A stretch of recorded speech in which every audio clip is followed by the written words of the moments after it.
On April 20th, 2010, an explosion in the Gulf of Mexico, due to the Deepwater Horizon drilling rig, killed 11 men, injured 17, and caused the biggest accidental marine oil spill in history.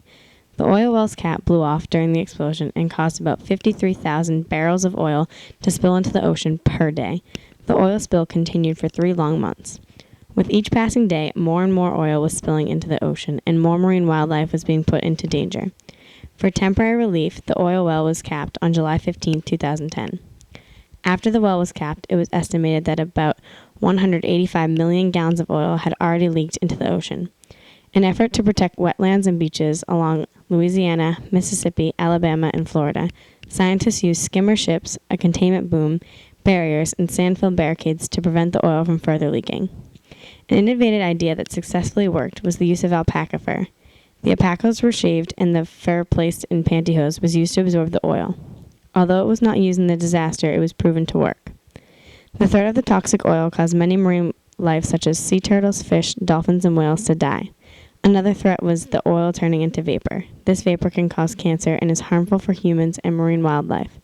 The oil spill put a halt on the fishing industry and tourism.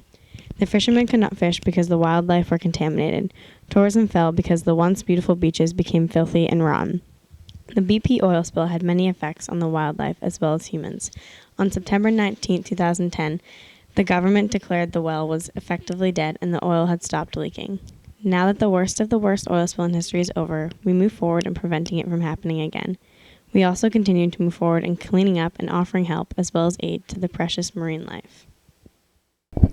WikiLeaks is a nonprofit organization for anonymous people to leak information to journalists.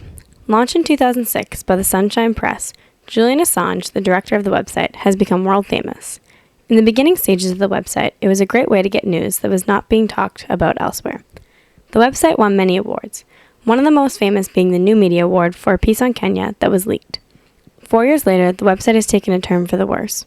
On April 5, 2010, WikiLeaks released a classified video of a dozen or so people being shot and killed in New Baghdad. This footage was taken from a helicopter, and the video was named Collateral Murder. The video created a stir amongst the people of America because the people killed were unprovoked, and it showed the true colors of war. In the later months of 2010, war logs, war diaries, and thousands of private government documents were leaked. Julian Assange claimed that classified and top-secret documents were for the purpose of giving the world an insight on what the U.S. government is actively pursuing, as well as the secret history of the war. WikiLeaks was born to stop leaking the secret documents, but they did not. Assange believes it is their freedom of speech and they have the right to express their opinions. WikiLeaks continued to leak confidential documents, and soon after, Julian Assange was arrested. WikiLeaks states that they closely investigate the stories sent to them before sending them out for the world to see. WikiLeaks wants the world to see what is really going on, but at what cost? Right now, WikiLeaks is under close observation. It is hard to contain all the information due to WikiLeaks' Twitter account and mirror sites. Although they have similar names, Wikipedia is not one of the sites involved, and they would like it to be known. WikiLeaks has become a national concern. The motto is, "Keep us strong, help WikiLeaks keep governments open." But as many people are starting to question, do we really want to know everything about the government, and is it even right for us to know this classified information?